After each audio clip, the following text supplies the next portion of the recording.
First of all, let's see what kind of embedded graphics system we are using. In our case, our embedded graphics system is nothing but a microcontroller based system which runs an embedded graphics application. And what exactly is a graphics application?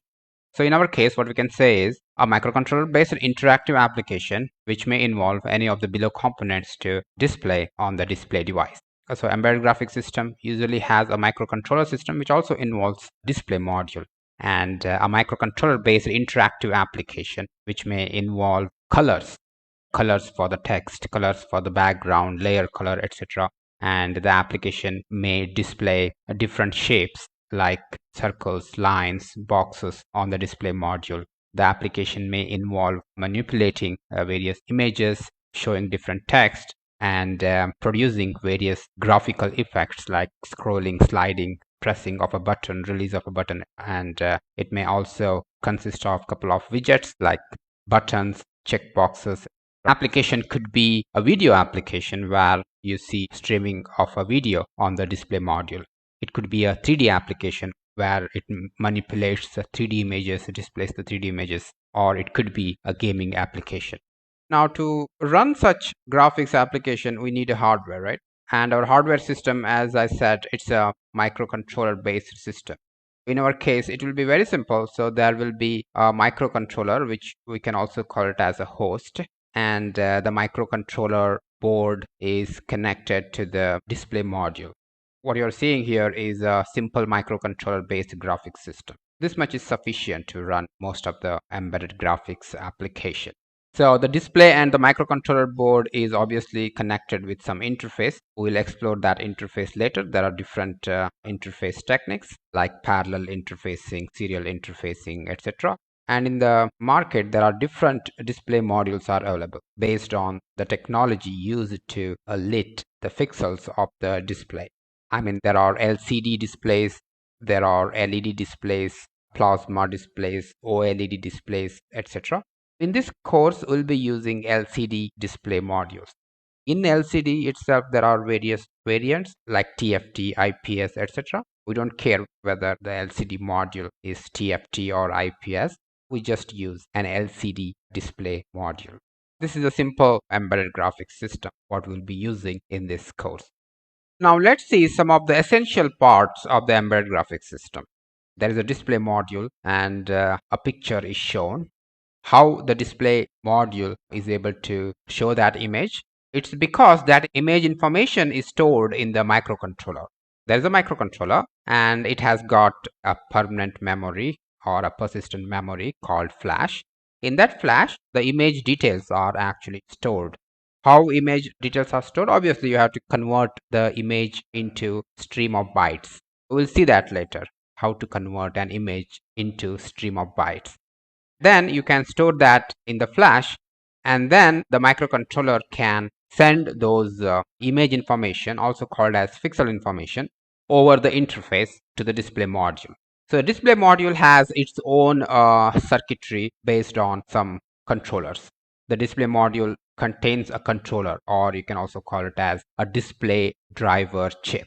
And that display driver chip interprets the signal which is coming over this interface.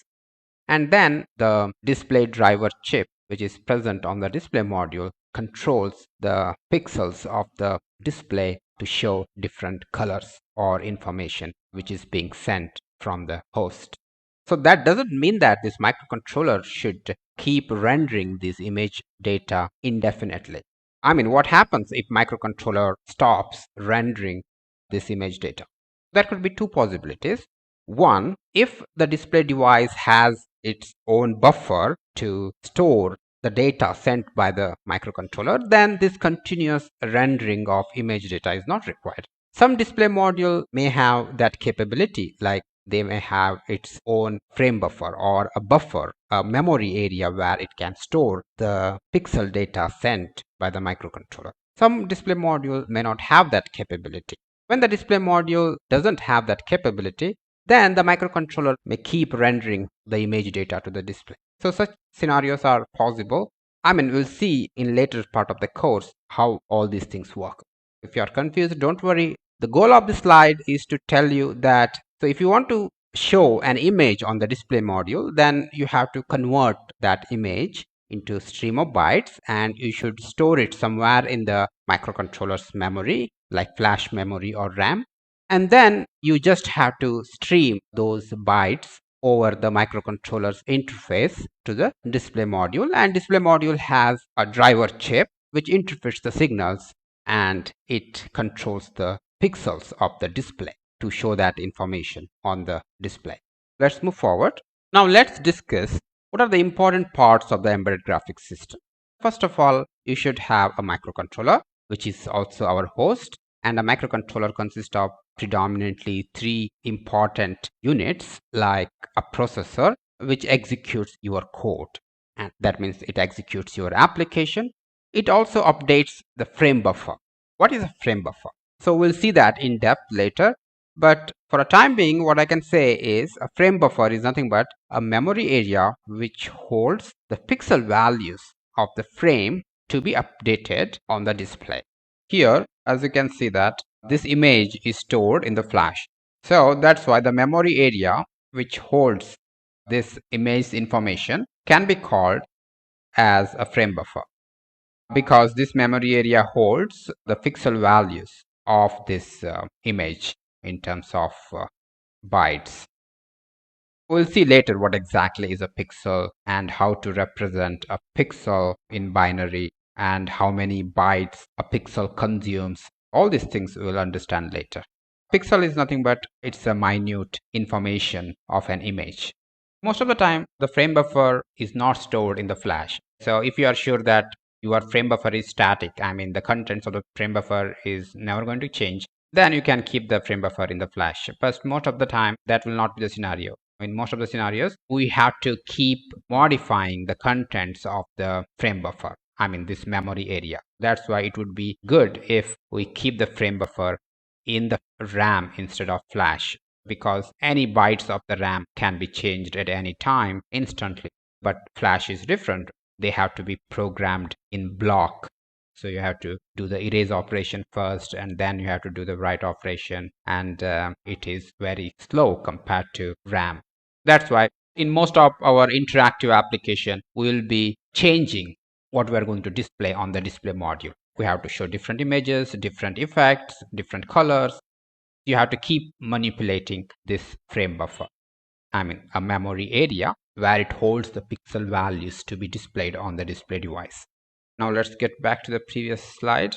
That's why a microcontroller which has a processor which updates the frame buffer. Sometimes processor may not be required to update the frame buffer. You can use the direct memory access, so we'll see that later. After that, the microcontroller's RAM is used to hold the frame buffer. As I said before, almost all the microcontrollers have the RAM, so that will not be an issue. After that, so we can also use a flash memory of the microcontroller to store static images, fonts, text, etc.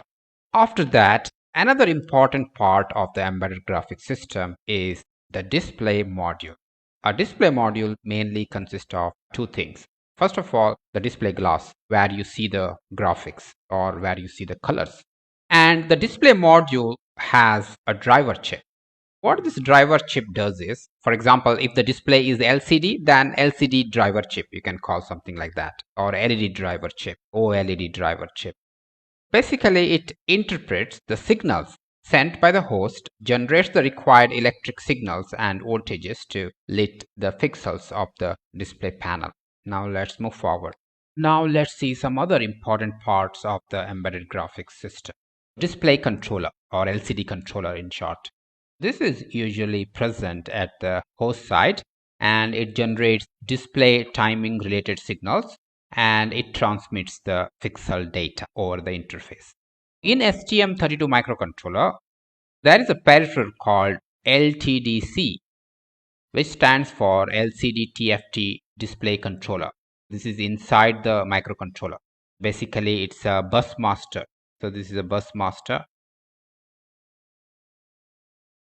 What it can do is it can directly take the pixel data from the frame buffer, and it can send it to the display module over the LTDC interface. So it has that capability. no processor intervention is required. Even if the processor is sleeping, it can continuously stream the data which is present in the frame buffer, and it can transmit it to the display module over the interface.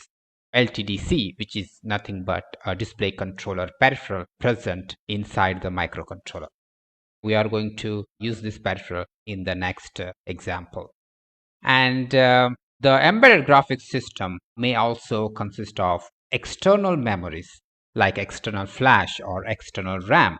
Sometimes you may run out of the internal flash of the microcontroller. In that case, you may need external flash to store the details of your application. And sometimes you may need 2 frame buffers. In that case, the internal RAM may not be sufficient.